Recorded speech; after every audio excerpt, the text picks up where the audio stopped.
SSC, HSC 4 plus বা 4 at least থাকাটা উত্তম। মানে আপনি যতটা রিসেন্ট ব্যাচের হবে অতটা ভালো আপনার জন্য। আপনার যদি IELTS এ 7 থাকে তাহলে আপনি 50% স্কলারশিপ পাবেন। আসসালামু আলাইকুম। আমি বুঝতে পারছি আপনি মনে হয় সিরিয়াস কনফিউশন এ ভুগতেছেন যে আসলে আপনি কি করবেন? কারণ আপনি নিজে কমার্স ব্যাকগ্রাউন্ডের বা আর্টস ব্যাকগ্রাউন্ডের, আপনার একাডেমিক প্রোফাইল ভালো, আপনার IELTS এর স্কোর ভালো, বাট আপনি আসলে ভার্সিটি চয়েস পাচ্ছেন না, রিজিওনাল ভিসার অপশন পাচ্ছেন না বা ভিসা অ্যাসুরেন্স দরকার আপনার। সো তাদের জন্য আমি আজকে একটা সারপ্রাইজ ইউনিভার্সিটি নিয়ে আসছি। অনেকে হয়তোবা নাম জানেন, অনেকে হয়তোবা নাম জানেন না, অনেকে হয়তোবা ডিটেইলস এ কোনো কিছু জানেন না। তাদের জন্য আজকে এই ভিডিওটা। আজকে আলোচনা করব হানসাং ইউনিভার্সিটি নিয়ে, যেটা সোলে অবস্থিত, যেটা ব্যাচেলরে একটা সাবজেক্ট অফার করতেছে, যেটার মধ্যে ওরা রিজনাল ভিসা বা ভিসা কোড অফার করবে সোলের মতন একটা প্রাইম লোকেশনে। অনেকের এজেন্সি হয়তো বা এই ইউনিভার্সিটি সাজেস্টই করতেছে না। সো নো ফার্দার দিলে আজকে আলোচনা করব হানসাং university A to Z details নিয়ে, টিউশন ফি নিয়ে, রিকোয়ারমেন্টস নিয়ে আর লোকেশন নিয়ে। তো শুরু করা যাক। হানসাং ইউনিভার্সিটির অ্যাপ্লিকেশন ফি হচ্ছে 1 লাখ কোরিয়ান উন।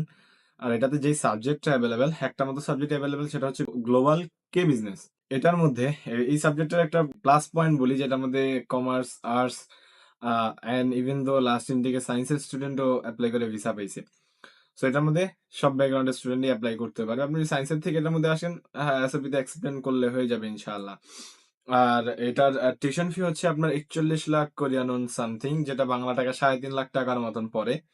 এটার মধ্যে স্কলারশিপ দিবে।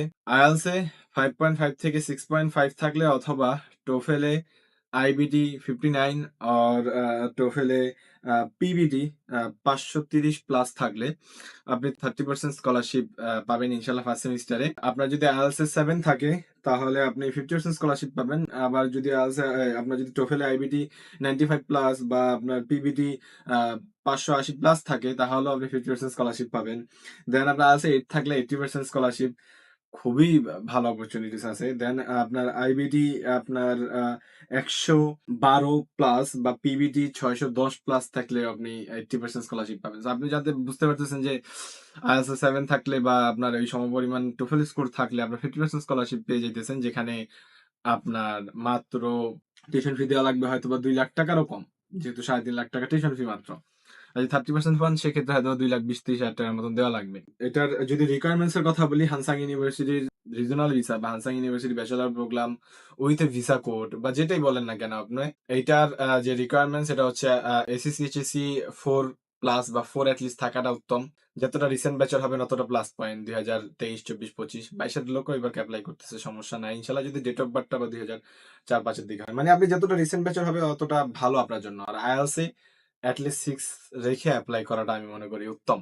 লোকেশনের কথা বলি যদি আমি এখন, হানসাং ইউনিভার্সিটির লোকেশনটা, হানসাং ইউনিভার্সিটি অবস্থিত সোলে। সোল হচ্ছে কোরিয়ার প্রাণকেন্দ্র, সোল হচ্ছে কোরিয়ার রাজধানী, সোল হচ্ছে কোরিয়ার অপরচুনিটি হাব আপনি বলতে পারেন। সোলের ভেতরে ম্যাক্সিমাম স্টুডেন্টেরই আশা থাকে আসার। সোলের ভিতরে নানান মানুষ নানান ধরনের কাজ করে ওদের টিউশন ফি ম্যানেজ করতেছে, ডে টু ডে লাইফে লিভিং কস্ট ম্যানেজ করতেছে। আর আপনার এই ইউনিভার্সিটির ক্লাসও আমি যতটুকু জানি 4 দিন, বাট সকাল অবধি বা ক্রেডিট চুজ করার অপশন দিবে সামনে থেকে, এরকম আর কি। সো এই ছিল হানসাং ইউনিভার্সিটির এ টু জেড ডিটেলস। আর আপনারা যারা হানসাং ইউনিভার্সিটিতে অ্যাপ্লাই করতে চান সেপ্টেম্বর ইনটেকে বা সামনের আপকামিং ইনটেকে, তারা আপনার আমাদের সাথে বা যোগাযোগ করতে পারেন। আমার পার্সোনাল ফেসবুক আইডিও ডিসক্রিপশনে দেওয়া থাকবে, আমাদের যে এজেন্সির পেজ ওইটাও ডিসক্রিপশন বক্সে দেওয়া থাকবে। এ বাদেও আপনাদের যদি কোনো পার্সোনাল কোয়ারিজ থাকে তাও আমাকে নক করতে পারেন, ইনশাল্লাহ আমি আমার সময় সুযোগ মতন আপনাদের কোয়ারিজ দূর করার চেষ্টা করবো। তো ভালো থাকবেন, সুস্থ থাকবেন, আবার দেখা হবে নতুন কোনো ভিডিও নিয়ে, নতুন কোনো টপিক নিয়ে ইনশাআল্লাহ। তখন অব্দি আল্লাহ হাফেজ।